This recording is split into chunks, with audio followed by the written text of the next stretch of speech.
Jeddah, Kyber, Urso, three very important words that it was basically all building to in the end. And yes, indeed, everyone, we have now officially reached the end of Andor season 2. And boy, it'd be really creative if they tried to figure out how to do a season 3. We'll talk about that. We'll talk about how this season led directly into Rogue One, and so many thoughts, and I dare say so many feels during these episodes. We got a lot of things that we probably expected and a whole ton of stuff that we didn't. We're excited to be here. As it says on the screen, we're going to be talking about the entire season, really the entire series, all 12 episodes, really all 24 episodes if we want to refer back to anything from season 1. And we're also going to touch on Rogue One. As always, as we discuss these things, I am Christian Bladt. With me is the Katie Hampton. Hello, Katie. Hello. Thanks for having me back. Absolutely. We appreciate having you. And a fixture on most of these episodes, our buddy Ryan Campbell. Nice and background. Of course, America's favorite Bothan boy, the one, the only, Mr. David Brody. Check out his Star Wars podcast, The Bothan Boys, wherever podcasts are found. Glad to have each and every one of you. And, a lot of Bothans gave their lives for those plans. That's all I'm saying. They gave their lives so that you could do a weekly podcast. That's correct. So very excited to be able to talk about this with each and every one of you. And as we usually do, we'll kind of go around and talk about big picture feelings. And now we're looking at really the whole thing, the whole enchilada, as it were. And I want to start with you, Katie. So like I said, these 3 episodes, 10, 11, and 12, really gave us an awful lot of things. And I didn't see a lot of them coming. A few of them we did, sure, but not all of them. So your thoughts, Katie, as we start with these 3 most recent episodes, 10, 11, and 12. What a gift. What a gift this series was. I freaking loved it. I loved Rogue One. So Rogue One was one of those shows or one of those movies that I went into. I didn't watch a trailer. I didn't know anything about it. I didn't even know when it took place until the very end of the movie. And I was like, this is so fun. I kind of did a similar thing with Andor, except I started watching a lot of the trailers between season 1 and season 2. And season 2 really delivered. I didn't think they were going to be better than season 1. And I think they wrapped this up very nicely, very neatly. And yeah, I'm a big fan of this show. This was a wonderful, wonderful gift of a show. Yeah, I think that the bar was set very high with season 1. And you never really know. Like, okay, there's no way they can do it again. But I think that it's the rare opportunity where they exceeded my expectations. Ryan Campbell, your thoughts on now that we have to look at Andor in the rearview mirror? Oh, that's so sad that we had to look for it. Yeah, I mean, fantastic. I think some of the best stuff we've seen. My initial hot takes the night of the finale was I was telling people that it lifted up the original trilogy maybe even more than the prequels did. That it just enhanced everything. Like after you watch Andor, you're like, oh, I want to watch Rogue One right away. And then after you watch Rogue One right away, you're like, oh, I want to watch A New Hope right away. And then you're like, well, what happens next? Does the Empire Strike Back? So you put that one on. So whoa. We're talking spoilers, but let's not get too carried away. I don't know if the Empire Strikes Back. I don't know. I got to find out. Do the Jedi return? We don't know. Right, I know. But the way that it's just I'm fairly sure the Force never awakens, all right? You've got the banner at the bottom. We can talk spoilers. The Skywalker rise? Don't tell me. Wait till I tell you who Darth Vader really is. Nope. It's really gonna. Guys, I'm just gonna tell you, there's never gonna be a Last Jedi. It just there are always too out many there. of them. Yeah, there are always too many of them. There's always another one that somehow slipped through Order 66 somewhere. There's always a couple out there. And don't confuse Jedi with Jeddah, and don't confuse Andor with Endor. So I'm downstairs. Otherwise, I'd hit the bell for you. But I wanted to create a real backdrop of some interesting Star Wars trinkets from my office, which you'd say, oh, why don't you just do the show in the office? That's a story for another time. It's a disaster out there. Brody, I have 2 floors in my place. Yeah, it's because it's a house. I know. What are those? What are those? Well, that's because my wife's in show business. Brody, what did you think of these episodes? Well, first of all, I'm playing Got It, Need It, Got It with the stuff behind you. I'm very excited about your VHS collection there. I have multiple VHS sets of Star Wars. There's what has since been released as the Grindhouse version. It's what a nerd I am. I have letterboxed VHS. Yeah, there was somebody who bought them. There was somebody who bought them. It was me and Brody. I can run upstairs and grab it in about a minute and a half. Yeah. So the letterboxed edition, that box, we'll get to Andor in a second. Whatever, Andor. Yeah. But now you're playing like the old Wheel of Fortune where you went into the room. The I'll take the television for $250, and yes, the ceramic Dalmatian for $225. Yeah. And the rest on a gift certificate. By the way, Katie and Ryan, I don't think I have any idea what we're talking about. That no, because I tried to explain that to my wife once. And she's like, she only knew Wheel of Fortune as a cash prize. She doesn't know about that room. You used to have to buy stuff at the end. Google it. You didn't get to keep the money. You had to buy like useless crap with it that was way overpriced. Yep. The VHS set that you and I both have is the only way to own the version with the original Anakin Skywalker at the end as a Force ghost, because everything else is Hayden Christensen. A fine actor named Sebastian Shaw. And by the way, our buddy Jonathan London says, can't wait for Rogue One. Yeah, exactly. We're leading right into it. Thank you, Jonathan. And by the way, Andor season 3 can be the story of his taking off from Yavin 4 and his journey before he meets Tavik. That whole ride could be a whole season. That's another 3 years, I think. We just skip. Yeah, it was a long trip. So I would like to see what happens on that flight. Now, to answer your question from an hour ago, yes, I loved it. I love the Wakanda Forever ending, which I'll explain if you don't get the reference. And I loved the way Dedra ended up, which was the zoom out was, I screamed. That was fantastic. Thank you. Chef's kiss. Like, oh, where's she sitting depressed? Is she in? Oh my God. Yes. She's on program. She's got to get on program. Yeah. She's got to go off the floor before she gets electrocuted. That's right. Well, and by the way, just since you were the first to bring it up, that was what I was talking about. Was like I didn't actually see that coming. I just figured death, and this was way more entertaining. The amount of times that I was screaming "kill her" in some of those episodes was ridiculous, but I think that ending was a little bit more fitting. I think Krennic killed her when he put his finger on her head. That was from that point. That was so abusive when he did that. Yeah. By the way, since we're talking about when someone does that, you're supposed to spin like a top. Since we're talking about how Dedra ended, her fate. There is I grabbed just the image part, so I don't know who to credit from Twitter with this, but this is kind of an amazing touch. The image above is no, can't do it that way.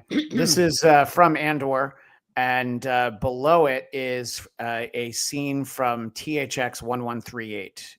The first film from George Lucas. Mm-hmm. So we have basically a shot from THX 1138 recreated with sort of the images on the screen. That's when they're kind of looking, and Krennic sees that Dedra is just still in the holding cell.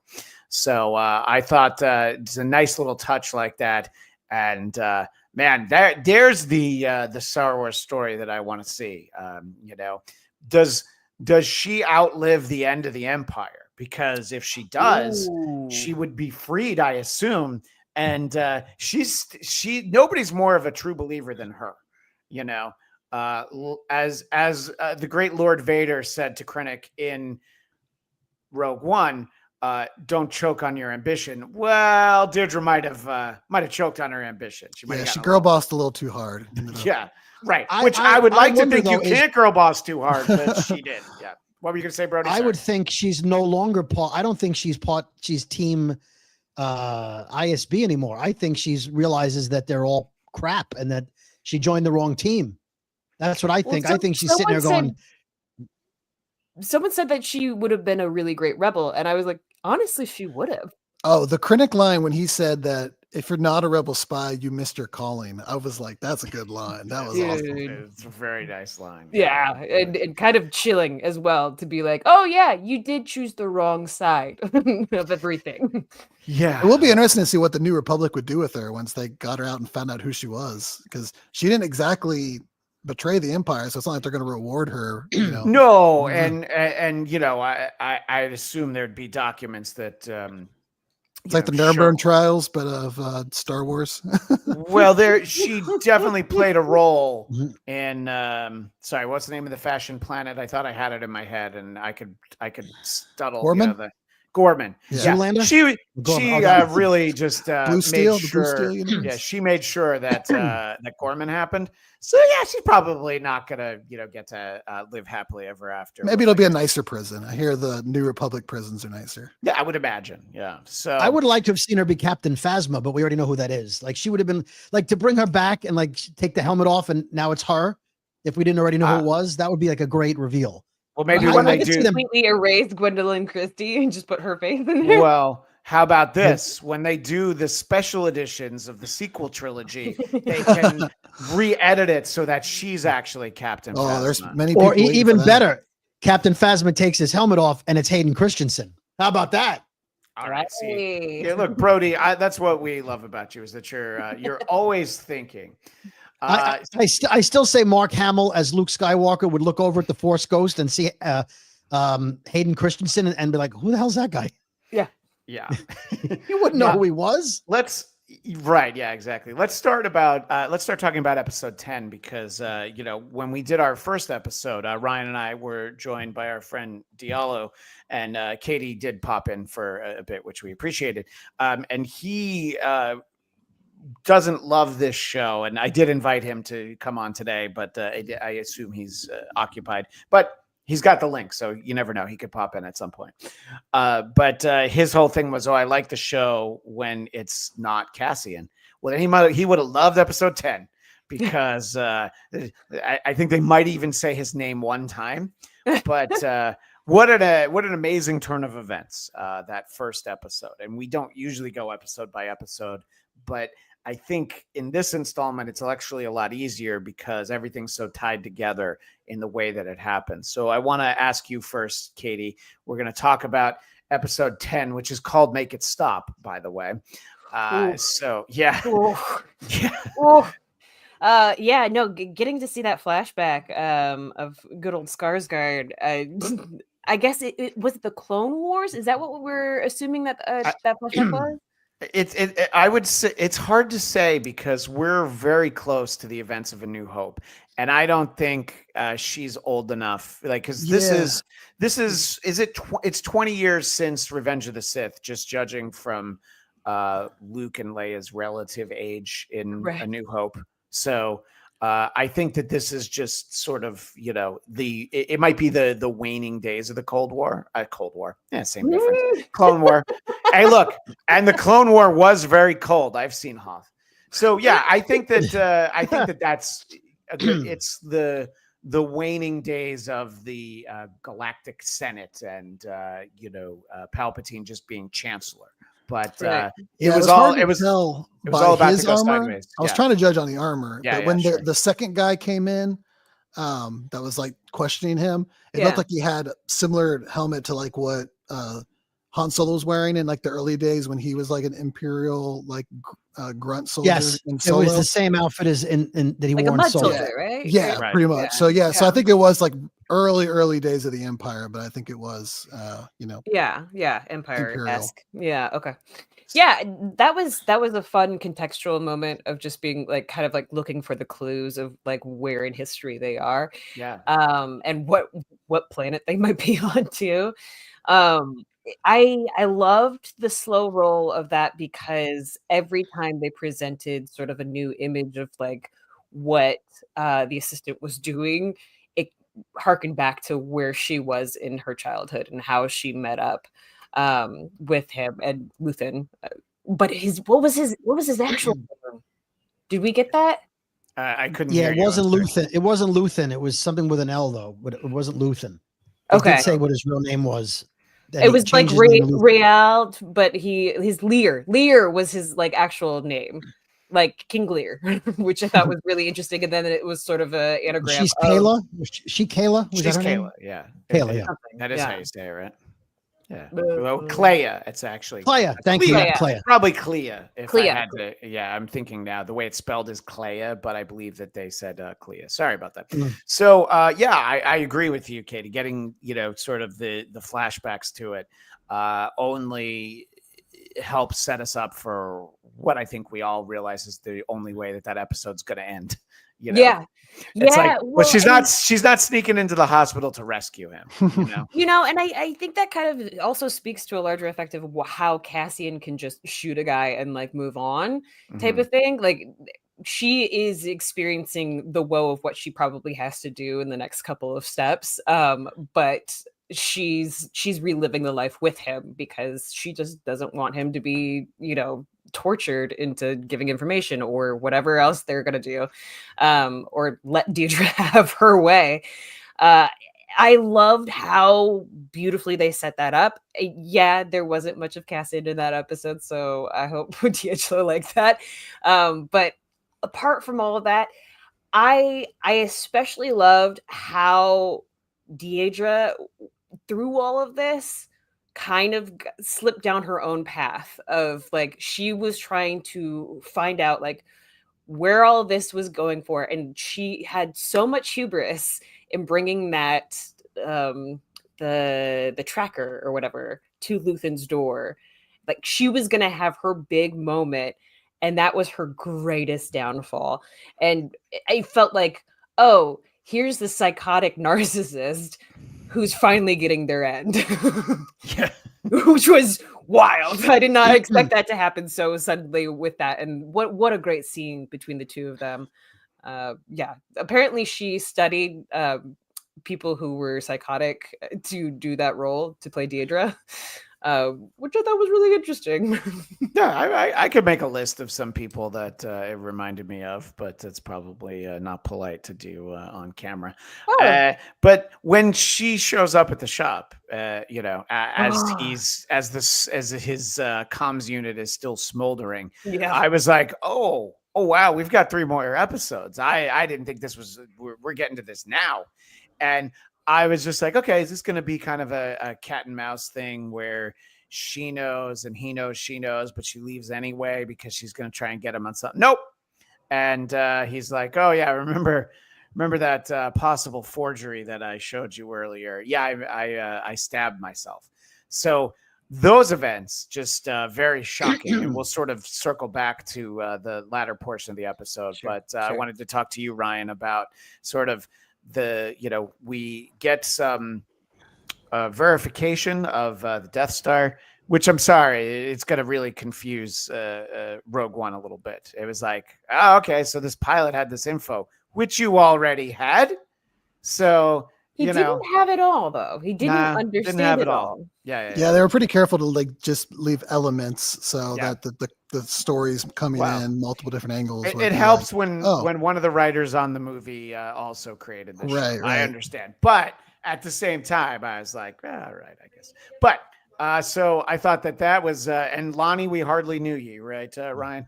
Oh, poor Lonnie, man. The Death Star doesn't go down without Lonnie. Just That's true. Sitting on that for a year because he just didn't quite trust Luthen to just let him know that he had access to it, but just until he finally saw the info. And then to know that in the background, she's also like snooping around because no one will share info with her. So like nobody, communicates or trusts each other, and that ends up leading to the downfall of the Empire. Yeah, it's true. It is her overly ambitious nature, but also I'm just going to assume the way that I understand the Empire worked, they didn't think she needed to know because she's a girl. And they were like, we're not giving that to her. This is boy stuff. All right. And we're not giving her the girl stuff. Oh my God, she stole it. Well, it's kind of like how some Star Wars fans are. Yeah. I really need my bell. I can't believe I didn't bring it downstairs. I know. There you go. Thank you for the Thank you, Brody. You know what?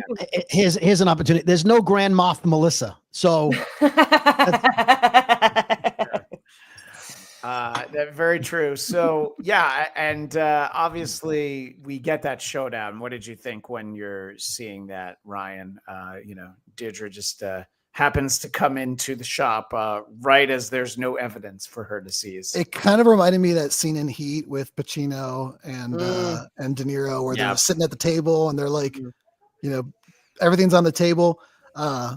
When she asks about if anything in there is counterfeit, and Luthen responds like, "There's only 2 things in this room that are counterfeit," and he's talking about the 2 of them. Yeah, that was a nice little bit. So like, I love that. Yeah, the writing in that was. Oh yeah, scenes where it's just like duel of wits. I mean, Game of Thrones did that really well a lot of times, where it's just 2 characters in a room, just kind of, verbally exchanging blows. Like that's just as tense and as any other battle scene or anything like that. So yeah, you're definitely, and yeah, we're kicking it off. We're the first 10 minutes maybe of the first out of 3 episodes. So you're like, what's going to happen here? What's going to go down? And then of course the smoke starts smoldering in the background, and that kicks it all off.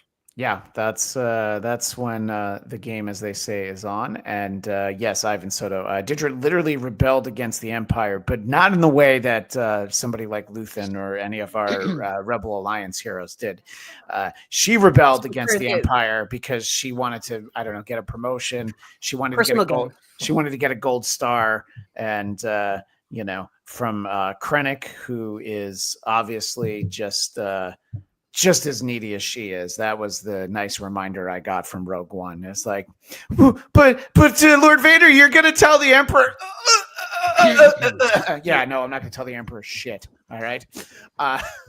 Anyway, I think that Johnny Gilroy had a good line about that. That he talked about how, authoritarianism doesn't just eat up the oppressed; it also does its own people. Like, and you see, like, it's just. I think somebody put a meme online. I don't have it, but kind of quoted Qui-Gon as saying there's always a bigger fish. And it showed like Cyril, then Deidre, then Krennic, then Tarkin, then Vader, then Emperor. Like there's always someone else that's looking to just kind of use you as much as they can and then cast you away. Right. And eventually you get down to the end, there's no one left in the room. Yeah, eventually there's no fish left. Are Brody, you saying Tony Soprano killed his own nephew? What? No, I mean, I that's the craziest thing I've ever heard. What murders? So not confirm nor deny. Yeah. So, Brody, your thoughts sort of on the first part of that episode 10. Well, we got some great information, Lonnie, but I'm sorry, but you're gonna have to go home without a copy of the home game. Well, as soon as he told Lonnie that he was gonna put him on Yavin 4, I'm like, he's dead. Yeah, he's dead because the guy's a double agent. And as soon as you tell him where the safe planet is, that's him. You can't give him that information. You could say to him, there's a planet, we'll put you on a ship.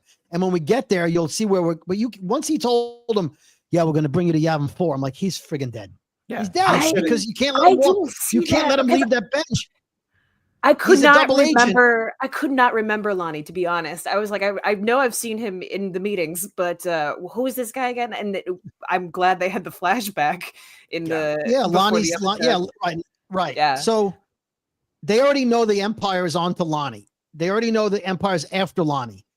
If they capture Lonnie, he's going to be like, oh, they're going to take me to Yavin 4. So as soon as Lonnie told him I'm burned, that's it. You can't be letting to walk off that bench. Yeah, you don't have any value.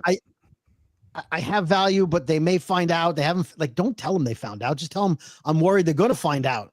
Like, how's Lonnie that stupid? Luthen's a killer. As soon as he told him, like, Lonnie should have been like, oh, Yavin 4? That seems like important information you're trusting me with. So yeah, I knew he was a dead man once he gave him that information. That was like the kiss on the forehead for me. That was like, oh, okay, you're a dead man. Yeah, and we should shout out the actor who plays Lonnie. His name is Robert Emms, EMMS, because between that scene on the bench and then the shockingly high drama of trying to remove a microphone from a table, you have characters like Lonnie just acting the hell out of this. He was also on the receiving end of like the premiere monologue of the show with Luthen's, I burned my life monologue. He was on the receiving end of that one.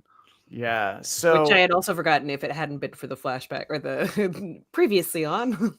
Yeah, no, they did a pretty good job with that. I still could have loved I would have loved a nice featurette before season 2 started, just reminding me of everything. But they did a pretty good job.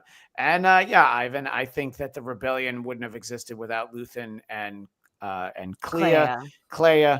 But obviously Clea is in no position to do anything without Luthen. So if you want the big fish on the rebel side, it is Luthen. And he realized that he also had been burned. So he made himself stabbed. Any thoughts on that scene with Luthen and Dedra, Brody, and as she begins to be interrogated? Because for me, I realized this isn't going to go well for her, is it? One last thing on the park bench scene, because I forgot. If you notice, Luthen didn't have his wig on.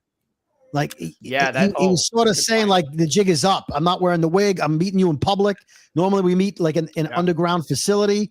That was just all the signs were there that he knew I'm done. This is the last time we're doing any of this.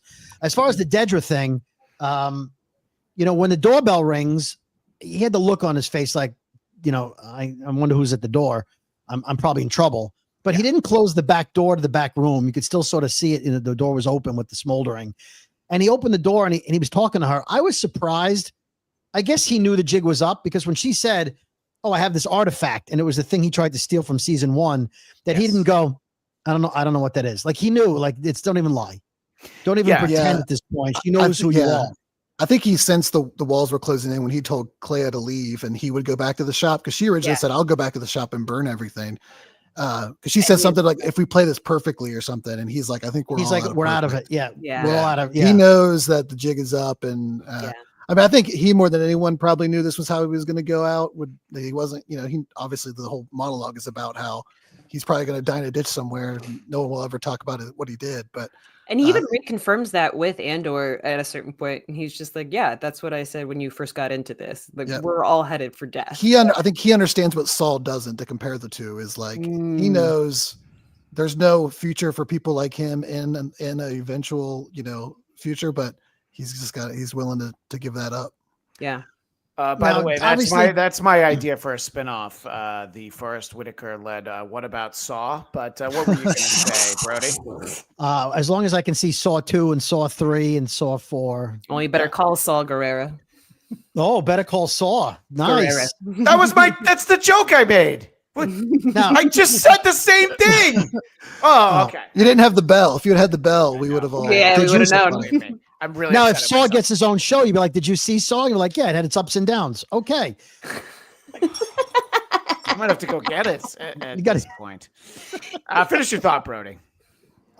As far as that scene goes, she should have brought people in with her. I understand you want to go arrest him, but go arrest she early, 2 episodes early. She's like, "I don't want the glory." You did want the glory, otherwise you would have gone in there. You wouldn't have done the whole pretend thing where you're asking about artifacts. You would have just gone in guns blazing and taken him down. And he had a knife. You let him do that. It was all just terrible leadership on her part because she was going for the glory. Whether it was the woman complex that she knew she had to overextend herself to prove herself, like we talked about, she needed to go above and beyond because it's a man's world. I get that, but she should have brought backup, somebody in there with her. Well, I wonder how much of it is her overcompensating for what happened in Gorman. Obviously that affected her. So is she thinking I have to make what happened there worth it? And the only way that she can reconcile that is if she gets access this person she's been and she literally for years does it on the day off of the other guy. She doesn't want anybody else involved because I think it still kind of wraps back to perhaps a narcissistic personality where it's just she had a goal and she didn't even care that her fake husband died through all of this. It was getting this guy and getting the heart of the rebels and being that person, that banner person that's I am all of the Empire, Yeah. It's her validation. What was the clue? What was the clue for Dedra that she knew it was Luthen?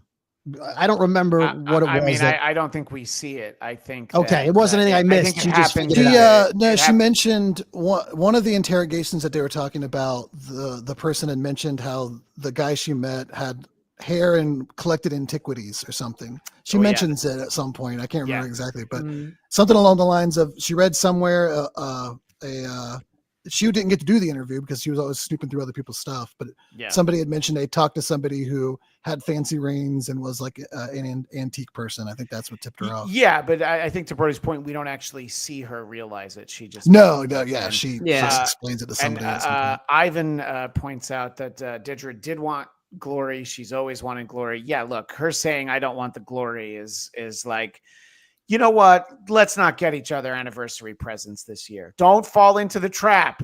Always buy the anniversary present. That's a trap. We do that. We just say, but I'll buy dinner, you buy massages. So we all just had Mother's Day. You're still buying something. All of our mothers told us we didn't have to do anything, and not a single one of us believed it. By the way, Katie, how many years you guys been married now? 2. Yeah, shit's gonna change, girl. Yeah, Mark's gonna be very needy. Mark's gonna be like, oh, like I know I told you I didn't want a present, Katie, but you were supposed to know that I didn't need Katie's it. like, oh, we've been married for 2 years. 2 years, everything's working. We agree on everything. Oh, it's so cute. We have these things. Yeah, we do not agree on everything. We've been in a relationship for 8 years, so I know. You'll be on year 10 going, what happened to what we talked about in year 2? That was a long time ago. I want to go back to the chat. Ivan Soto, I hate to be all Steve Rogers here, but language, please. The rebellion insulting Luthen angered me to all heck. There's children in the room right now. We got kids watching. No, that's very funny. With all Luthen's problems, he saved the galaxy. I think that is a very intentional point that the guy without whom none of it would have ever happened. Everybody's like, yeah, but that guy was kind of a D-bag, right? Like, I don't think Luthen. It's the same with Saul Guerrero. Like, if Saul hadn't contacted Jyn Erso or been able to actually raise Jyn Erso, that wouldn't have happened either. Like, there's so much of this. Like, the very first scene of this second season is a woman who's just like, just make it worth it. Like, she knows she's going to die. She knows that she's never going to be seen again. And that was one of the things that it still gives me goosebumps right now. But like that, every single character mattered in that show. And they really drove that home. Tony Gilroy did an amazing job in this entire series of just like making every little effort count, whether it was for good or for bad. So you're reminding me just how many emotions I've had since that one lady who said, let's just make it worth it. I'm like, oh my God, so many people have died since then. So many. Want to bring in somebody from the chat that I don't usually see. So thank you, Fuller's Figures. The Deirdre and Luthen scene was so well done. Playful chit chat and straight down to business. Yeah, I do like the ruse at the beginning. Everything about it is great. And, I no longer have expectations for shows that I truly love getting the accolades they deserve. So I think that if a genre show like this is able, no, it was definitely no, did not say Acolyte. There's no world in which I would have said Acolyte. I wanted this show to be saluted and not salute your shorts. I hope that it at least gets some nominations. It's never going to win, even though you find me better TV than this. I'll wait. Between like Severance and what were some of the other shows people were talking about that came out this Severance doesn't have the plans to I don't think so either, but there's no plans to the Death Star. We know how these committees are going to be when it's there are plans. You just have to find them. There's no Gorman national anthem in Severance. Oh, there are songs. Oh yeah. Kier. That's true. Kier does. Day of the Jackal. Like, we've had a lot of really great TV. Day of Jackal's really good. Oh, so good. Yeah. I'm just so impressed with how much they put into this series, where it felt like they could either have a movie or they could have a TV show, and they really leaned into this TV show, and they filled it every single moment with it. I mean, even when we get to see the flashback of Clea and Luthen on Tatooine, and like the beautiful little ice cream she's sitting in front of, and he's like, "You're not eating," and like just coming from a scene where they are begging for money basically to be able to eat. And then, like, now she's got this glorious, gorgeous little ice cream in front of her, but she knows what's going to happen. And like seeing how much her humanity has been stripped away. Once she turns her head to look, and he tells her, like, you can't look until after. Look at me. Yeah, you don't want to give it away. Right. So Yeah, but Katie, she was ready to push the button though. Yeah. Who wasn't? Yeah. I mean, come on. I want to hear that. I want to hear the as our friend Jar Jar would say, the big boomer. That's what I want to hear. These are people gonna die. So, Katie, as we circle back boomer. to the second half of episode 10, it is this sort of like, reverse of the Great Escape. It's more like the Great Heist. And we all know that she is not going in there to try and rescue him. And if she did try to rescue him and he woke up, he's like, what are you doing? Shoot me in the head now. Right. If he were able to, do anything. But so the humanity of him, basically on a respirator that she has to unhook. Well, after oh man, when she went through all of that and was just boom, boom, boom, every stormtrooper. Oh, just I was like, yes, girl, get it, go. Yeah, I remember we believed very early in the there episode, was a team of 3 that did it. Yeah, that was cool. They kept thinking it was multiple people. I remember early in the episode, just because they've slowly given us more and more of Clea throughout the entire series. It feels like they just kept giving her more and more to do. Yeah. And I think it was early on in the episode, they're talking, and I just had the thought, I kind of want to know more about her backstory. It'd be kind of cool to see how she, joined up with Luthen. And then the episode I didn't know what to expect with what we were going to get, but it was a star-making performance for her this whole episode. I have to imagine. By the way, do you know how many projects she's been in before this show? This is the first. This is the first. And I was like, get it, girl. What? Her phone was probably blowing up Wednesday, the day after, I can imagine. So she probably has her pick of projects after this, because that was a heck of a I hope she does. Yes, and that actress's name is Elizabeth Dulau. I wish just once somebody's name would. I just wish once somebody's name would be easy to say. Even Skarsgård isn't easy to say. Sorry, what were you going to say? I was just say she was she graduated from I think the London school of more drama. Yeah. And but this is her first acting gig. The London School of Being a Badass Rebel. Yes, I could tell. Yeah. I could see her diploma on the wall. There's at Lucasfilm. I'm guessing it was Rada, which I think a lot of actresses are either Rada, Tish, or Yale is when they pick them. Fuller's Figures, again, every shot has so much packed into it. Literally every shot from a blaster, but also every shot on the show. The scene when Vel goes to talk to Mon. Anyone else notice the vintage Kenner cardback stripes on the wall? No, I did not. I love that. If I had seen that post before we started, I would have grabbed a screenshot of it. But I've learned not to try and find things like that during the show, because I do tend to get very distracted.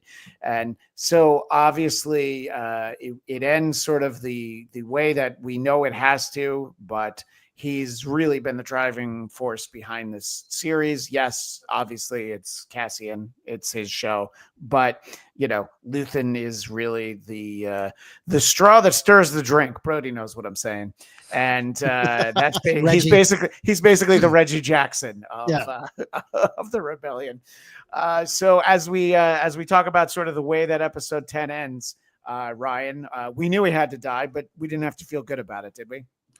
No, and I think it's a significant turning point in where we're heading, because obviously we know he's not a part of the rebellion going forward, but they've always been leading up to this. He was going to go out in a blaze of glory probably, and have to kind of burn it all down with them. But for Clea to be the one who has to do it, and in such a conflicted way, she had mentioned in if you haven't watched the Andor Declassifieds on YouTube, where they kind of break them down, they're really good. But she had talked about how they didn't really have a father-daughter relationship. She didn't see it that way. She both loved and hated him for what she did to her family in the beginning and what she's taught him. So the confliction there in the end, as she takes him off life support and gives him the kiss on the forehead, this is a powerful scene. So it was just really good stuff. Well, I want to bring in our buddy Ivan Soto said just that. So Clea's actress said her relationship with Luthen wasn't a power imbalance.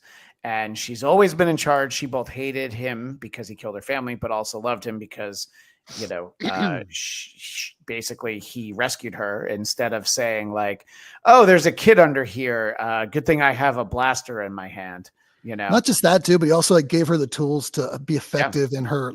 If not for him, she would have probably ran out into that courtyard and pushed a stormtrooper and been shot. And that's the end of it, And he told her take all that anger and just store it until you know how you can use it or have something to do with it. So like she wouldn't have the impact she has if not for him, training her. Yeah. What And were you gonna say, Katie? the very first time she meets him in the most vulnerable place he's ever been in. I would assume. Like the fact that he says just make it stop, and then he says it in another language that I didn't catch what language it was that he said it in, but he says it, like I think again in some other language. He's just like make it stop, make it stop. And my God, like for a kid to see an adult at a breaking point like that and then come in and then show her tenderness, whew, what a dynamic. Yeah. Brody, I want to move on to episode 11, but I want to give you a chance. Anything else about episode 10 and, Luthen's demise, as it were? I love the bargaining scene when they're in the flea market and Clea takes over. Yeah. And she's like, no, the other guy offered me 15. That's true. I did like that. I'm glad that and she's like, yeah, I don't think you're paying attention how this, this is not how it works. She's like, I want 20. Like, she was the boss. Like, Great Luthen was like, all right, well, yeah. Great actress great. on that, and like really good casting because that kid did look like she would grow up to become. I saw it. I guess she posted on Instagram. They filmed those like 2 years ago, and she couldn't tell anybody about it. And she like put something on Instagram of her on set and everything about it. That actress is named April V. Woods. That was an easy one to say. Thank you. There you go. I appreciate that. The child actress needs an Emmy. You know what? If I were an Emmy voter, although someone in this house is, if I were, I would be like, well, thank you for having an easy name. Yeah. Check. Yeah, exactly. For supporting, obviously. You know what? That's a guest. No, she would be nominated for a guest role. Yeah. So you know what? She's going to have to go up against 4 people that you've known from movies who were guest stars on Law & Order Special Victims Unit this year because they always win the guest star. They're like, oh, what if Martin Short was a creepy serial killer on TV, not in real life? Anyway, as we move on to episode 11, we get to see this. First of all, that episode's called Who Else Knows, which is the titles should not be lost on anyone for all of these episodes. This is, I think, the episode where what we were talking about, Krennic just pushes on her head. And it's like, look, I'm not going to say it's worse than if he slapped her, but on an emotional level, it's pretty demoralizing. Yeah, it was gross, and my God, her eyes have never popped so hard. It was such a weird visual encroaching of your personal space, and like we've always seen her kind of in her own frame. We've never really seen her touching anyone unless she was being choked out or the lights were always off. Krennic didn't turn the lights off before he did that. No, definitely not. Also her just sitting there and noticing like her like command tubes and all of her badges are off her uniform. Yeah, like her hair is still pulled back but like it's coming out a little bit, so just like the visual of that whole scene was pretty impactful. There was one Star Wars grammatical mistake which I'm going to nitpick here. Don't hate me for it. But she said, what's the one word? Krennic says to her, what's the one word? Yeah. Say it. And she says, Death Star, which is 2 words. So no Emmy. Maybe she thought there was a hyphen. So then that technically would still be 2 words, I guess. I don't know. Not with a hyphen. Come on. Maybe they hadn't. Maybe they changed the marketing on the Death Star once it was finished. Again, we appreciate how much Ivan contributes during these shows because this is something I thought about, but I forgot to make a note of it. So we had the Imperials in black and white. There were stormtroopers without the helmets. That was something I'd never seen before. It's kind of a weird look. They have like the armor on, which I get it because that's like wearing Kevlar, but I'd never seen that before. What were you saying, Katie? It was because they're ISB, right? Like we were kind of going through and watching that and wondering. It was like, oh, because I know this is like something that happens in some of the games. Like if you're going through an Empire like location, sometimes you will have troopers that don't have their helmets on and they have the little hats. And I just assumed that they were just sort of like, the intelligence bureau. Yeah. Well, Fuller's Figures, who has the word figures in his name, so I assume he knows. They were ISB tactical agents. Figure coming soon. I don't doubt it. Big guy with the mustache. Cool. He was the cool one. Yeah. That guy was cool. I have 2 questions then, because first sir. of all, if you're ISB, shouldn't you still want the protection of a helmet? Although Clea shot a guy in the helmet and he died, so the helmet was no protection. Their armor does not matter. Yeah. But at this Rogue point, One fruit hits one with a stick and the guy goes down. yeah. In this timeline where we are in this show, correct me if I'm wrong, aren't all the stormtroopers clones? Not anymore, no.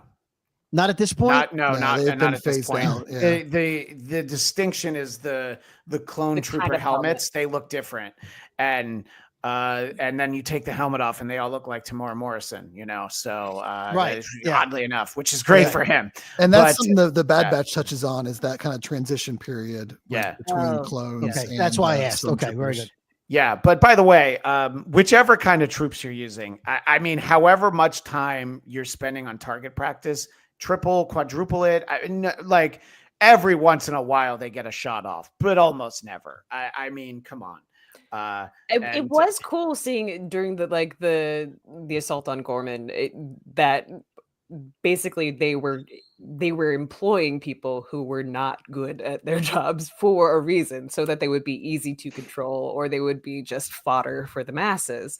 So I think that kind of stretched out into some other training regimens for stormtroopers. Look, I think ultimately it comes down to budget cuts. I mean, there's you can make the case that the Soviet Union fell because they ran out of money, and at this point the Empire might have been like, it's kind of like if you God damn it, I can't. Clone armies are expensive, Katie. I'm sorry, what were you going to say? It's kind of like if you cut the budget for the FAA or something like that, and then you made everybody. I don't see a problem on that. Okay. Yeah. Okay. Yeah. All right. By the way, I do think that the Emperor would spend $45 million on a parade on his 79th birthday, but that's neither here nor there. Did the Separatists ever give the Chancellor a jet? Did that happen at all? Would you blame the previous Emperor though, if there were problems with the Starfighters? Honestly, things didn't look so good under Chancellor Valorum. I mean, you want to break it down right now? Yeah. Well, Chancellor Valorum got the infrastructure deal passed. That's all I'm saying. How many times in episode 1 did everybody just look around and go, "Thanks, Valorum"? You know what I mean? Well, he did a terrible job Herbert Hoover rolled into one. He did a terrible job of marketing his accomplishments. We can all agree on that. At least the cost of blue milk was lower. Yes, the cost of blue milk was lower back then. Well played. Right? Finally got down to brass tacks on here. So this is. Don't forget, he had the vaccine for COVID 700 BBY. I know you were on the spot. I would have liked some kind of Star Wars related virus, some kind of Star Wars pandemic. Oh, you mean the know? one I they just pegged gave you on one. the one they pegged on Clea this episode? Oh, that's right. They were going after her. They said back, bitch. yeah, she brought back a pandemic of some kind. Yeah, so, which is interesting in a really tactical way of basically outing her, even if you were to go to the rebels. And people thought that she had some kind of illness that she was going to spread. It's an interesting tactic, devious. Yeah. So, I mean, and then this is episode 11, the Who Else Knows. They're trying to close in on Clea, and she has everything in line for how to hide. Interestingly, the only reason they get a beat on her is Deirdre, who's like, well, yeah, they do have an old radio somewhere, so you probably want to try that. Oh, thanks. By the way, you're not getting out of jail. What? Yeah. What?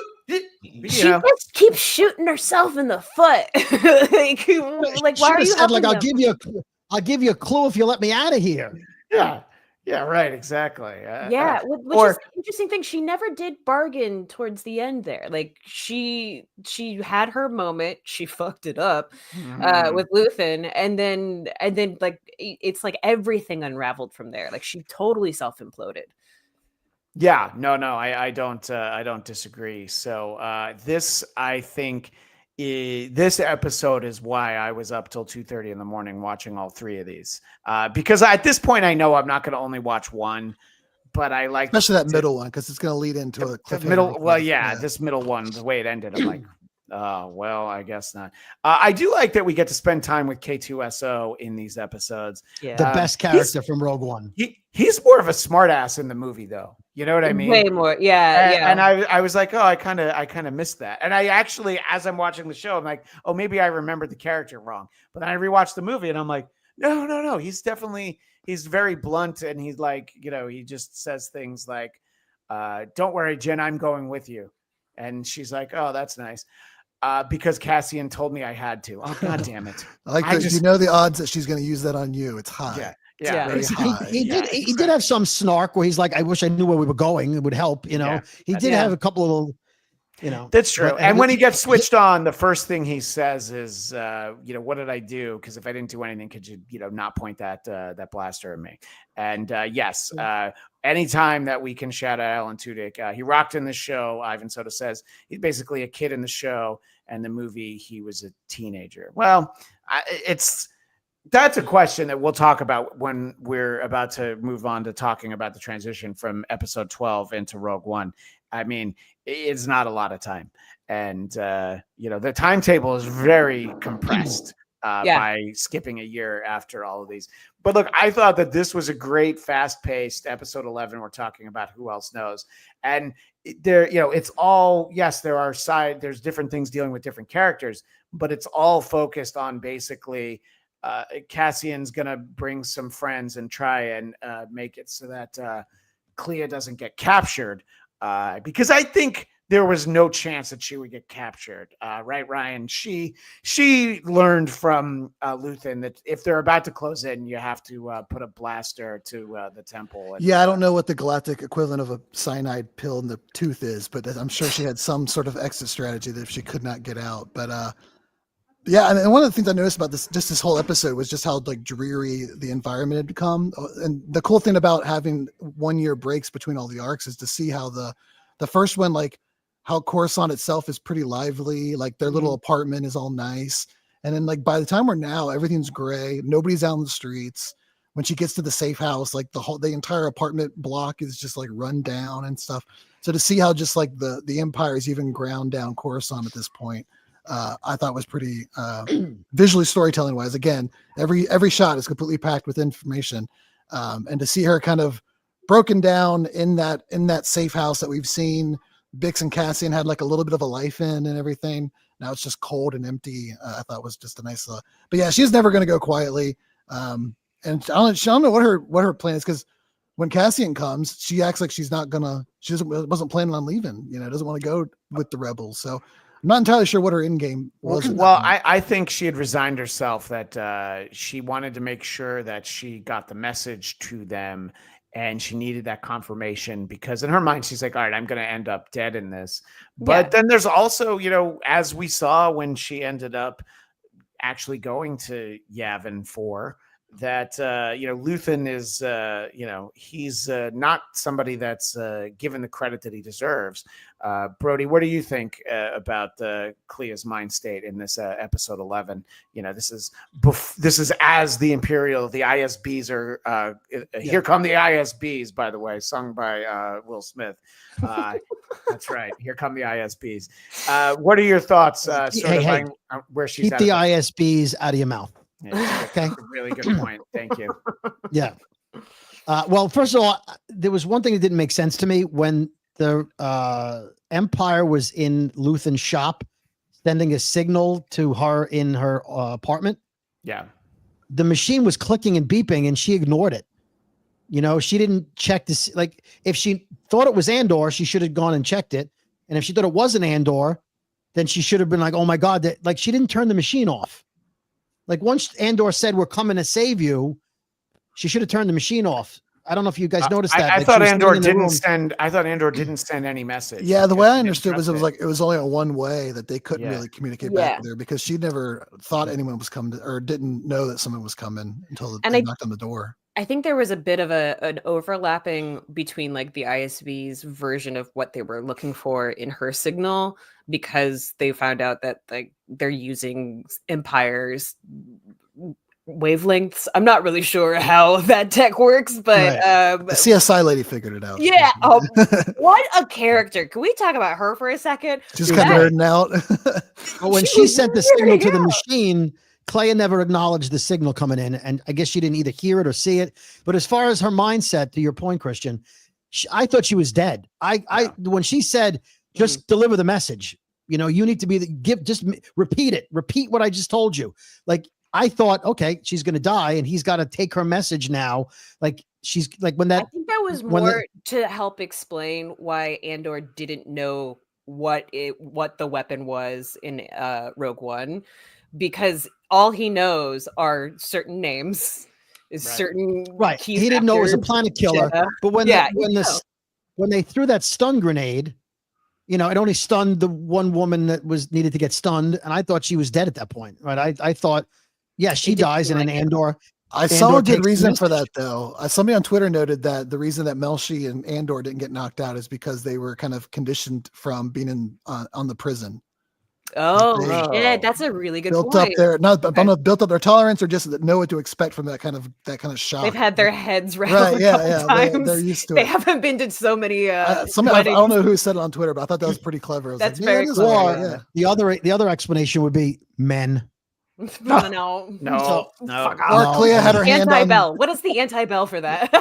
There it is. Brody's in timeout. No. Clea had her hand on a metal table. That's what it was. That she was. No. I thought for sure she was a red shirt at that point, because she served her role, and she's not in Rogue One, and she gave the message.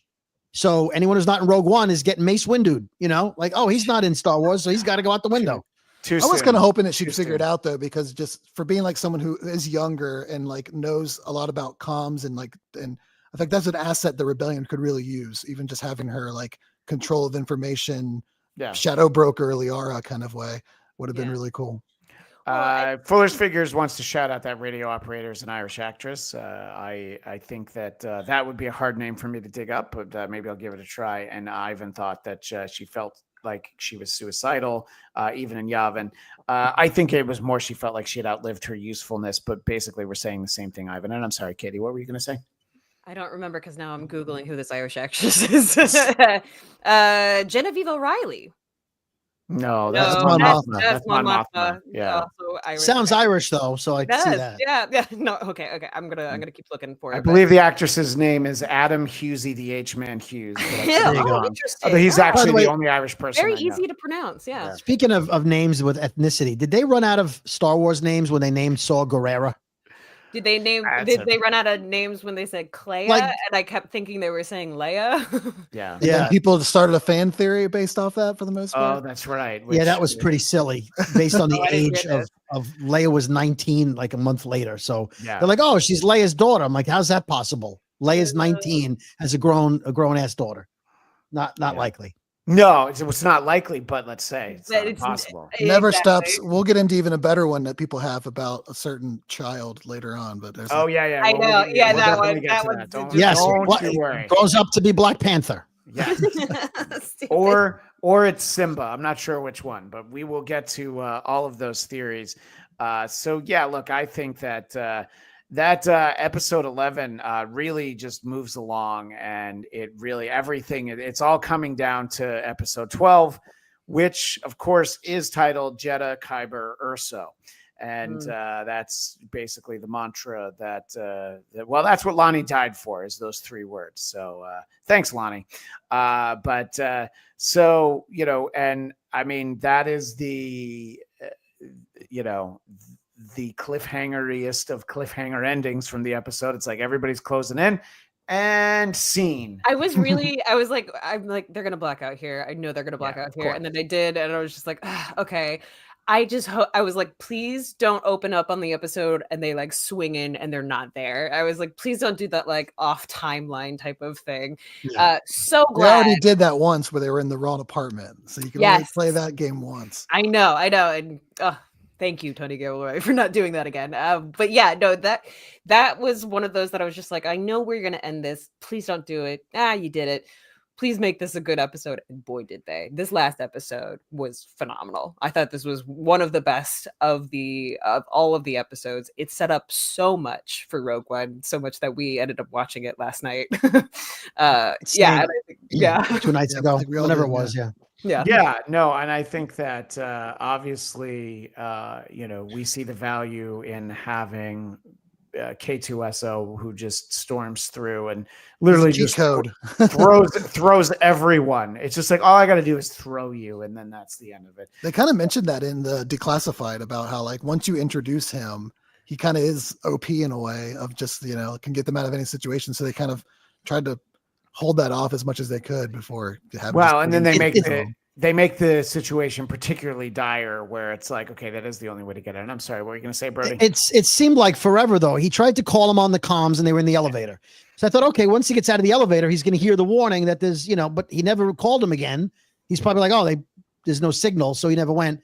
And then like an episode happened before he left the ship and walked into the building. Like it seemed forever. Would you get upstairs and save them already, please? But we did get the nice, lobby. we get the nice, are you with us or whatever? And he says no and just knocks that guy straight That up. was the greatest. I cannot wait to use that in so many of our own rebellions. But like, just like, are you with us? No. That was my favorite line of the whole show. Are you with us? No. That was we even got like a little Wilhelm scream. Yeah. If they could bring any character back somehow, it's got to be him. Like find a way. Well, not Wilhelm. Yeah. If they bring back the robot in some, like, I know what happens, but find a way to recreate him. Give him his own show. I'd watch it. Just have him walk around and be snarky and just throw people. Yeah. Look, I think that when you're dealing with droids, it's always like, oh yeah, well, we did download his program. So let's go ahead and figure out how to do that. So we'll kind of go around and talk about that. This episode 12 is, yes, it does serve the purpose of tidying up what we had been building for over the course of these several years, these 12 episodes. But really, its main purpose is to set up a movie that everybody saw like 9 years ago. And, the way that it does it at the end, where it's setting up the movie, but also like this is where towards the end of this 12th episode is where we see Deidre in the cell on the floor. And then it's like, oh yeah, things didn't go the way she thought they were going to go. So I thought that it put a nice bow on it, but again, if it weren't 2:30 in the morning, I would have immediately watched Rogue One. Instead, I watched it over the last couple nights. But Katie, your thoughts on just this episode 12 as we are like, okay, we got you. We're going to get away from Coruscant, which, by the way, that wasn't even a part of the story. It was like, oh, yeah, and then they just fly away before anybody even catches up to them.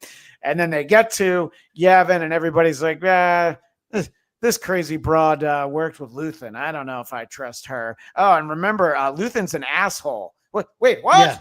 Yeah. So it's she's just like, oh, I probably would have been better off being gunned down in right. Well, and that's why I'm glad they took a bit of time to help her through that moment. I loved who was the actress? What was the character's name that was that ended up talking to her that Mon Mothma was like, go speak to her. Was it Val? Val was her niece, right? Yeah. Her cousin, I think. Cousin. Yeah. No, that was, I was so glad they took the time for that. And I praised it before, but I love how they've been treating a lot of the female characters in this show, because a lot of them have been so discarded and they have been so thrown away for their efforts. And because Clea had spent all of her life doing this, and then she finally delivers the message that her entire being is in purpose to give, and nobody believes her. I was like, that's a fucking hard one. I there's no way I could get through that and like have people be like, nah, you're a lying ass hoe, and then not be like, all right, well, deuces, and your guys. complicated father figure died for nothing. Yeah. On top of it, so like literally everything that you've done and like all of the hell that you've gone through and suffered through all of your life in order to get here, and now people are just like, ew, no. It is kind of an ew, no, yeah. Yeah, but Vel like basically saying like, hey, you need to rest now. Like you're finally here, and they need time because they haven't been through what you've been through, and that's the unfortunate part. But they'll understand soon. And Vel's perfect for that too, because she used to work for Luthen, so she shows there is a path, there's a future for us Luthen castoffs, Andor as well, and multiples. So hopefully that shows her the kind of light at the end of the tunnel. Yeah. Any specific thoughts about episode 12 as a like 1 hour piece in and of itself, Ryan? Anything that we didn't touch on yet as we talked about it? Yeah, I mean, I think it's wraps up the series itself nicely. Even if we didn't have Rogue One at the end and it's just Cassian walking off, like that's it. You know, it's a pretty good self-contained season. I think that this episode and arc kind of reminded me of. I keep going back to like Game of Thrones in a better way of like it was always that penultimate episode where you had the big battle, the big massive battle, and then the finale was always like more maybe follow up or more cerebral in some of it, and that's kind of what this reminded me of. We get to kind of see the fallout. We get to see some people kind of, you know, get their character moments, some impactful scenes, and then set the tone and go forward. So I thought it did all that nicely. Again, it's just Tony Gilroy knows what he's doing, man. And all this stuff is so directly relevant. And I know that wasn't the purpose. He didn't write it trying to like write stuff to these times, but I think it just showed me like what Star Wars is probably more positioned to do than any other IP. I think we've gotten, and they're looking about the years with all the lightsaber battles and clones and, you know, CGI battles, and Star Wars has kind of become what it is. But if you think back to when George Lucas first wrote it, coming off the Vietnam War, and, you know, the U.S. wasn't the good guys in that, in his story, you know, the rebels aren't the U.S. So like, to bring it back to that and be like, yeah, Star Wars can be this and maybe should be this in some aspects, and is probably more positioned to do it than any other IP like Marvel or Harry Potter or any of the other like big IPs, that it can tell these stories. And I'm just glad we got it. I don't know what it means going forward for what we're going to get, you know, beyond Mandalorian and Grogu, if this is a turning point, or maybe we'll never see anything like this again from Star Wars. But I hope that they see this as a sign of what kind of stories they can tell in the Star Wars universe. And should be telling, honestly. Oh yeah, for sure. I'm so happy that they also, the rebels weren't like very united. They were very messy, and they even said it in the beginning of this episode. It was just like it's all falling apart. Yeah, and I think that's part of like the Saul and Luthen parts is like, when you get a bunch of people united around just hating like an establishment, that's great. But it only takes you so far before you realize within that group are 50 different ideals of what we should do after, you know? Right. So, and we've seen that again for Tony Gilroy to pull from history. We've seen like revolutionaries where once the revolution is over, a lot of those guys get casted out because we can't have what you were doing, the shady stuff you were doing. I think somebody mentioned like things with like the IRA and like how some of those people, you know, you can't have those people in your established government anymore. And how that's what we saw with Luthen. That's what we saw with Saul, that they have, once they decided that the rebellion was kind of legit, you know, there's no place for those people anymore. Yeah, I want to touch on some of the revelations of the last few seconds of the show, but I wanted to give Brody a chance to reflect on episode 12 and, you know, also the 23 episodes that came before it, before we talk about some of these revelations we got. You know, when you see prequels, you see things that happened that didn't exist in the original 3 movies, right? When Star Wars happened, they blew up Princess Leia's home planet, and that's all you knew. But in this episode, Bail Organa is talking to Cassian about whether or not there's this actual thing that can destroy a planet. He's not sure he believes him. And it's foreshadowing because he's going to be the second planet destroyed by this thing they built. Yeah, he gonna find out.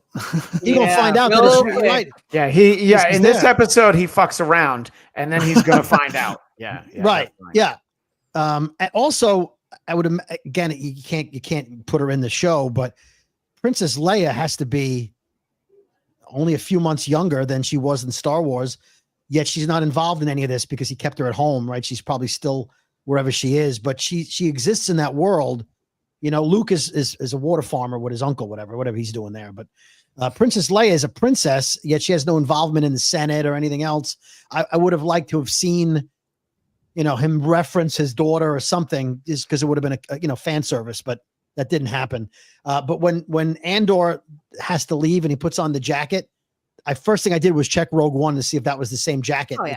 Of course it is. Yes. Of course it is. I'm like, oh yeah, of course. Yeah, that's the jacket. So when he did that walk at the end, when he's walking by the pilots and the, you know, all the squad, the gold squadron, the reds, whatever those, you know, I got chills because I'm like, we know where he's going. I'm like, oh, it's so sad. He's going off to a great movie, but eventually he's not going to, you know.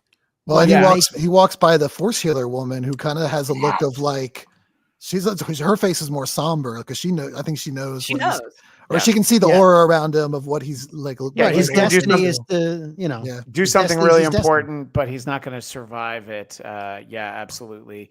And so that's the interesting thing about the concept of this show, in that Rogue One, of course, is the prequel to the original trilogy, and then this is the prequel to that prequel. And in all scenarios, Star you Wars. always know everybody's going to end up dead. And I will comment on this, Ivan.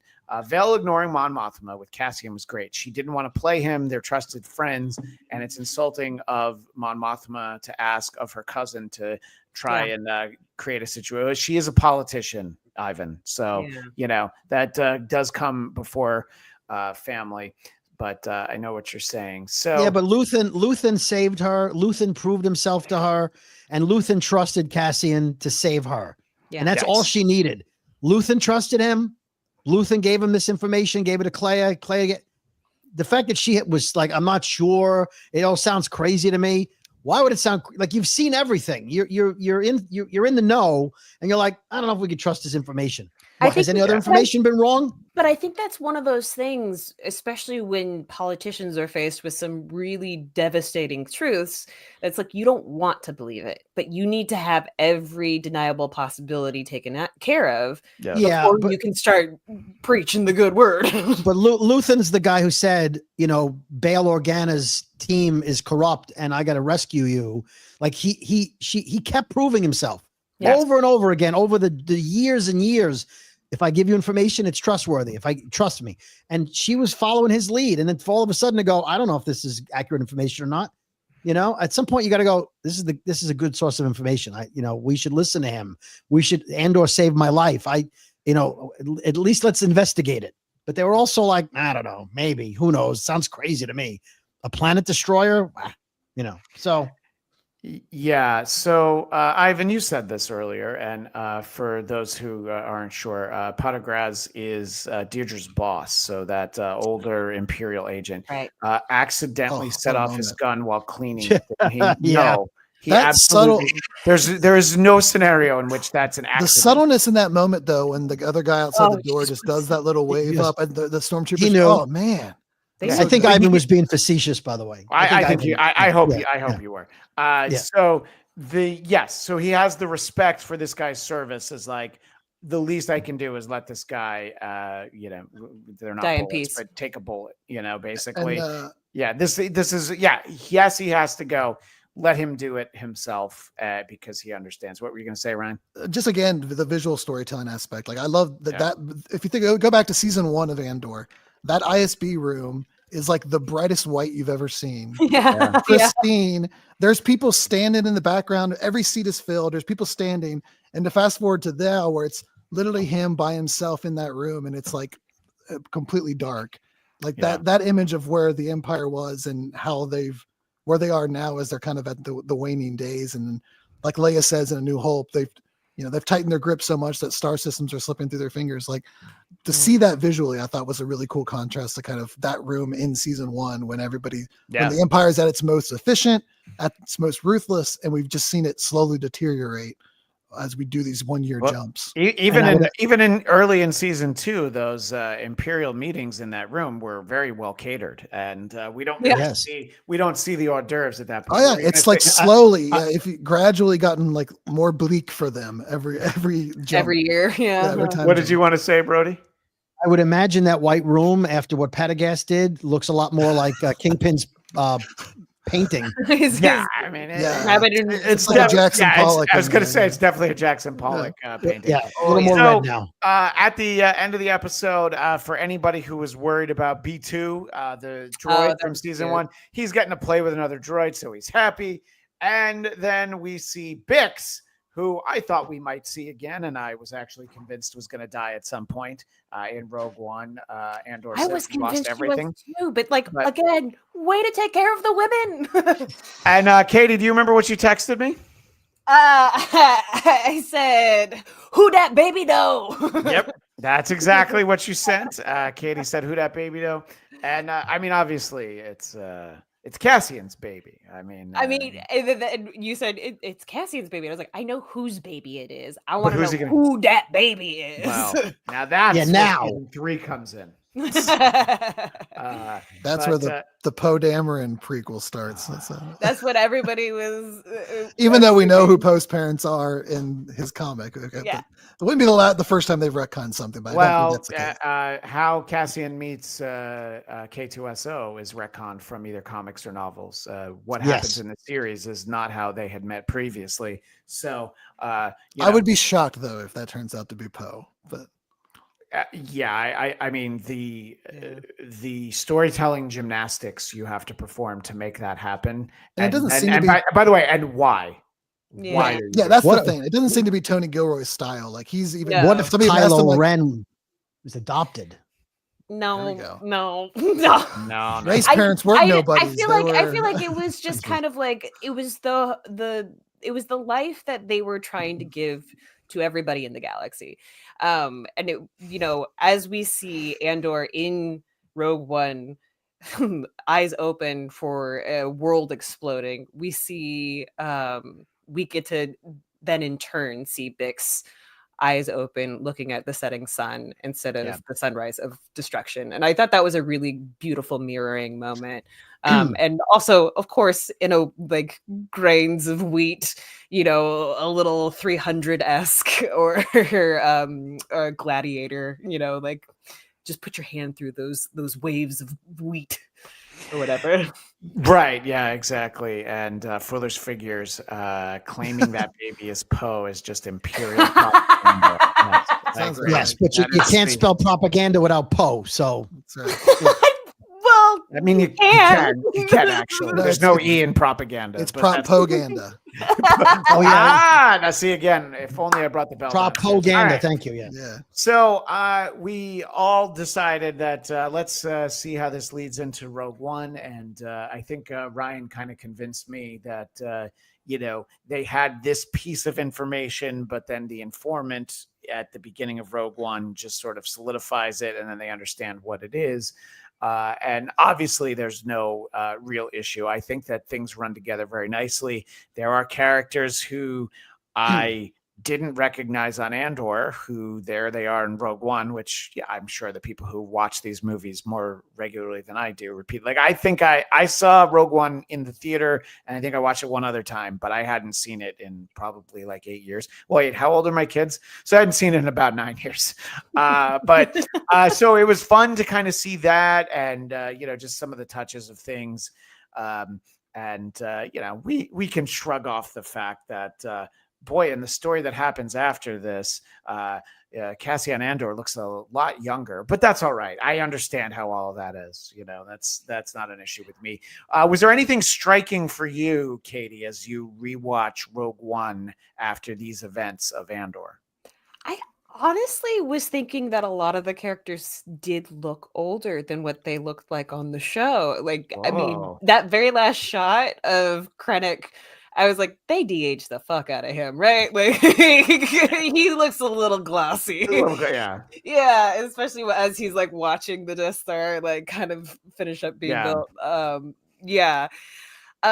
I will say what a great gift this was of showing like how difficult it is to rise up against a very fascist regime that has taken over and has way too much power.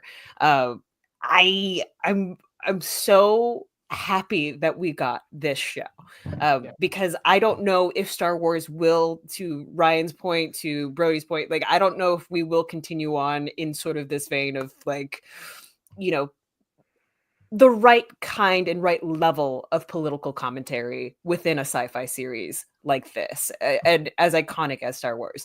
So I just want to say, like, thank you, Tony Gilroy, and thank you to the entire cast, because that was really well done, and should be given all of the awards, because there are times that I still sing the Gorman national anthem in my head. I mean, it's in the soundtrack that is my life, the Gorman national anthem is the A side, and then the song from The Witch's Road is the B side. So those are the only things that Nice. I need. Ivan Soto. There's about mentions 5 different versions. There's a bunch of different versions. There's only one that I. Yeah, there that I are a can lot of remember. different versions of that song. Cassian's hair was the same as in Rogue One. Yeah, look, I think that they did some nice touches with those details. And I remember thinking this when I watched Rogue One, but just how all of the sets and locations are so, well, the indoors stuff is consistent with the look and the aesthetic for A New Hope. It's like, no, this isn't on the Death Star, but it looks like it. The creepy CGI Peter Cushing hasn't aged any better. That bothered me when I saw it. And the one word from Princess Leia at the end, I'm like, that was rough. That was rough. Yeah, it wasn't the great. Tarkin one never bothered me. The Leia one did. The Tarkin one. But Here's the the problem with the bothered Tarkin. me this time around. This the Tarkin one is the problem is because he talks so much.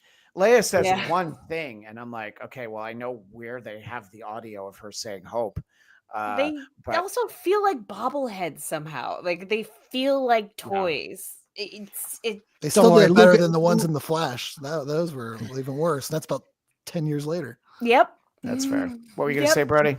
The anniversary of Andor, of Rogue One, I'm sure they will redo the CGI in those movies the same way they put Jabba in Empire. They have had plenty of time to do it, and I don't know if they will. Foolish Figures makes this point. Did we need a backstory about some character? I don't know, but I'm glad we got it. Yes. I don't know if we needed it. I'm glad we got it. So in hindsight, I needed it, but sure. When they announced they were doing this show, I'm like, well, why do we want that? I mean, it just, of all the things they announced, Andor seemed a little bit of a head scratcher, but I am glad we got it. And I think it was nice to have an excuse to revisit Rogue One. Anything that jumped out for you, Ryan? Yeah, I think 2 things that while watching it stuck out. One was when they're on Jeddah and Cassian is like really just tense. And I think Jen even says, like, you seem tense. And he says, this city's about to explode. And, watching it the first time, you're like, I get it. He's seen some stuff, I'm sure. But now, like, seeing him on Ferrix and on Gorman and experiencing like these cities that get squashed by the Empire, like, okay, now I get where that tension and that anxiety is coming from when they're on Jeddah and he just wants to get out of there. And then the other thing, Brody, you kind of alluded to this a little bit, was when Bail, there's a scene where towards the end, they're getting ready to launch the final attack. And Mon Mothma says to Bail, do you still have a way to get in touch with your Jedi friend? And of course, she's talking about Obi-Wan Kenobi. And he says, I do. And he's like, just make sure it's someone you trust. And Bail says, I'll trust her with my life because it's Leia. Yeah. And you're like, oh, yay, Leia Easter egg. But now Andor added to that because by showing his trusted people that betray him, now the only person he trusts is his adopted daughter to handle this like super delicate task. So just like little moments that didn't need that reinforcement, they still work because you can just fill in the gaps. But like watching it again, I was like, oh man, like that moment's made so much more impactful by what the show did. And I feel like there's multiple different areas. I'm sure every time you watch Rogue One now, you can probably find a few moments like that that stick out. But those were just two. How effed up that his adopted daughter, that he was killed by her real father. I mean, ultimately, it was Grand Moff Tarkin. Oh yeah, Vader had a hand. Vader just, was part of that. When you boil everything down, it's all just one simulated Jerry Springer episode, bro. Or how about this? If they don't get the Corvette out of there in time, and Vader gets through that door, eventually he would have got the Leia. Yeah. But that'd have been like. And by the way, Foolish Figure says, wish they had let Guy Henry play Tarkin. So that's the person who stood there, and he did give a performance as Tarkin just in case it didn't work. Great actor. I had the pleasure of meeting him in March in the UK. Glad that you got to meet him. I don't know. I don't know if we've ever seen what that footage looked like. And Ivan. The answer is sort of. He has the question, were Hera and Chopper still in Rogue One? They were not taken out. You hear Hera's name, which is General Syndulla. They're paging her somewhere, and you see Chopper off in the background on Scarif, the planet where they have the plans for the Death Star. So they weren't really like in it. They weren't really in it. What were you saying, Brian? Sorry. I said the ghost is in there too. You see the ghost on the Right. pad when one of the just establishing shots. But yeah. Right. Yeah, exactly. So, I mean, they didn't do anything to take them out. They were there as much as they were there in 2016 when the movie came out. I think that it was definitely, kind of fun to see the way that Andor led into this. And of course, we all remembered the way that Rogue One led into A New Hope with that crazy scene with Darth Vader just going off on all those rebels with the funky hats. And it was fun to see. I do remember when I saw it, I was like, all right, so this movie like literally leads into the beginning of that one. It didn't. It's all right. It could have been like another day or so. So it's been asked online. I want to get before we wrap up your thoughts. How much time between episode 12 of Andor and Rogue One? I think very little time. Because, yes, he could put that jacket back on another time, but I feel like we're being set up. He's off to meet that informant from the beginning of the movie. Right. So I think it's not instant, but it's not a full day. It's a light speed jump. Probably. Yeah, right. Exactly. Does anyone feel otherwise about that? Yes, it took exactly season 3. I'm telling you, that's the season. The trip. No. Yeah. Someone's hitchhiking. He picks them up. They go on a separate quest. There you go. Side quest. Yeah. They got a side quest, and then that leads to another. It's like 4 side quests. That's like 6-8 episodes. Give it to me. To be fair, you could pull it off because I'm pretty sure his informant at the start of Rogue One is like, "I've been trying to reach you." I was on a side quest. Yeah, he's like, "Yeah, you don't even know what my side quest was all about." So look, it was great because some of the more recent Star Wars that I've taken in has been less than exciting. I didn't finish Skeleton Crew. I think I mentioned this in the past episode. No, it was good. It's good. All right. Does anybody want to let me talk or no, Yeah, Katie. Because I saw it We're and voting. I'm like, oh, this is a good show with this is a show that's all about kids and Jude Law. So I'm like, oh, I want to watch it with my kids. So that's why I didn't finish it. I just wanted to say that it was a conscious decision. I think I watched 2 or 3 of them and I'm like, oh, this is good. Until whatever episode we actually see Jude Law, like in the prison or whatever. That was the first one. That was the last one I saw. And I do want to watch it. That's not the point. The Acolyte is what really just, it still haunts me. And the secret invasion of Star Wars. It is actually, unfortunately, it is a secret invasion of Star Wars. Yeah. And, these things take a long time, but I think that there's like a novel tie-in to the Acolyte, some of the characters. And I'm like, oh man, they probably thought they were so excited. Like, oh, I can't believe I get to write a book tied into a Star Wars series. What's the series about? Who cares? It's going to be great at Star Wars. So that tells me that we're going to find out a lot about the baby that Bix is holding, Katie. They'll be animated, maybe books, maybe comics. We're going to find out all about them. And it'll give us an occasion to get all back together, at some point. Yeah, as long as Filoni doesn't take it and Tony Gilroy comes back. But, foolish figures. Look, I think that it's smart to do what you did. I got to episode 2 of Acolyte and figured it just wasn't made for me, so never got back to it. Foolish figures, I'm very similar. I think I made it through the first episode and I was like, wait a minute, who was it made for? People who like bad television? Yes. Yes. So whoever watches 90 Day Fiance and Real Housewives, it was made for them. It's trying to make Star Wars accessible to those people. People who like Judy from Facts of Life. Here's the hot take. Boba Fett is the She-Hulk of Star Wars, and Acolyte is Secret Invasion. The problem with saying that I didn't like the Acolyte is that people assume that there's reasons that I didn't like it, which were why Twitter didn't like it. I didn't like it because it was a terrible show. It was a very badly written show with awful characters, and it had nothing to do with any agenda that might have been there. Meanwhile, She-Hulk was amazing. I could have done without. Yeah. Ding. I could have done without the twerking, but apart from that, yes, I enjoyed She-Hulk. And Yeah, the I Walk hope, of Shame was good. I hope that we get that character again. In any case, this, of course, was a lot of fun to be able to do these 4 specials as we talked about this great series. Why are we talking about The Acolyte when we're finishing up talking about a great series, which was Andor?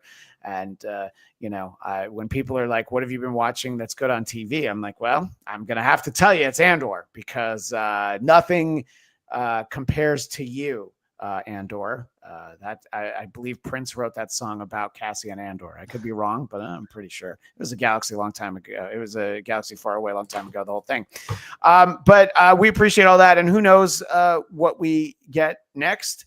But you can see some of us over on Marvel Movie Talk, and Ryan, you were on one of our Thunderbolts episodes, so we'll have you pop in over there. We've got Ironheart coming up in June, and I've been very busy, but I want to do one more Thunderbolts episode, and there's some Marvel TV and movie news that we can talk about in there. So you can find that show, and of course the Geekscape Book Club, where we'll be talking about Thunderbolts Black. That'll be this upcoming Wednesday at 2 p.m. Eastern, 11 a.m. Pacific. Eric Connor and myself. But as I scamper over here to grab some of my things on the shelf, Katie, tell people. Well, go. Each of you tell everybody where you can be found. You can always find me on all social media at @elsassypants, listed down there. For the audio audience, ELSASSYPANTS. I am also leaving the Pack Theater for a bit, and our very last show with Faux Pas, if you're in the Los Angeles area, is going to be this coming Wednesday, May 21st at 8 p.m. and we're doing a big fond farewell. So come see us if you're out in LA. Otherwise, you can find me on a bunch of stuff on Geekscape. So just check out everything on Geekscape and stay tuned for the next Internet Supreme Court, because it's a fun one. And Ryan, where can people find you? Yeah, so you can find me. Most of my writing work is on bulletproofaction.com. I handle a lot of our Star Wars stuff, sci-fi, Marvel, pretty much all the kind of blockbuster stuff. And then also on the Bulletproof podcast, where we break down action movies, and a lot of them are ones I've never seen before, so I'm kind of the new audience for that podcast. But then you can also find me on Twitter, RyCamN7, usually posting either about Star Wars and other things. So you can please go find me on there, and let's talk more about this stuff. And Mr. Brody, tell everybody where they can find you while I show off a shirt that didn't show up on camera, my Lando Calrissian You Old Smoothie. You old smoothie. You can find me on the Brooklyn Boys podcast, wherever you get your podcasts. Find me on social media, right there at David Brody, Brody, on most platforms.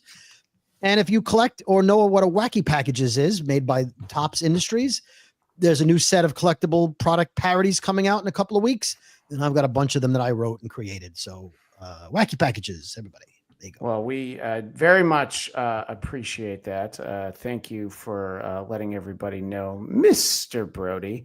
I wanted to show off. Now, we were talking about, this is my THX widescreen VHS collection. Oh, wow. And these are the original films, the way they were released pre-special edition. These are DVDs, though. That is special edition.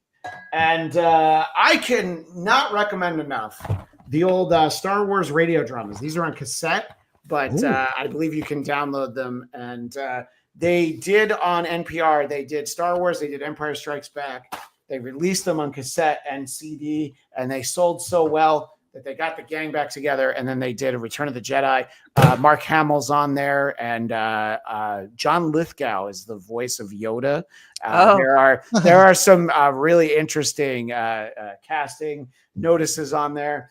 And then the other things I wanted to show off is this Star Wars Droids. This is a collector's edition, but the animated style of Boba Fett, and of course, from The Mandalorian, we have Boba Fett. Without Nice. Oh, you don't want to get me into that game, Christian. I can start walking around here and grabbing all kinds of stuff. Well, I put it all behind me, and look, there's a speeder bike box, and there's the Darth Vader carrying case. Anyway, one day I'll set up my office, and then we can do a whole stream where I talk about all of it. But that's not for now. For now, I want to thank every one of you who tuned in as we did this show over the last 4 weeks. Special thanks to Katie Hampton, Ryan Campbell, David Brody, and Diallo Jackson, and Joshua from Fright School. We appreciate him being on too. I was hoping to get everybody on, but it was very hard. A lot of moving schedules to go around. But that is all the time we have for now. And thanks to everybody in the chat, especially Ivan Soto, who was all over the place on this. And then we appreciate Foolish Figures. Glad I happened across your stream. Fun chat. I've enjoyed hanging out with you all. For Foolish Figures and everybody out there, please like and subscribe to Geekscape for many great shows like our Marvel show and the many shows that Katie's on. That is all the time for now. And I guess we can leave you all with a very fond, may the Force be with you.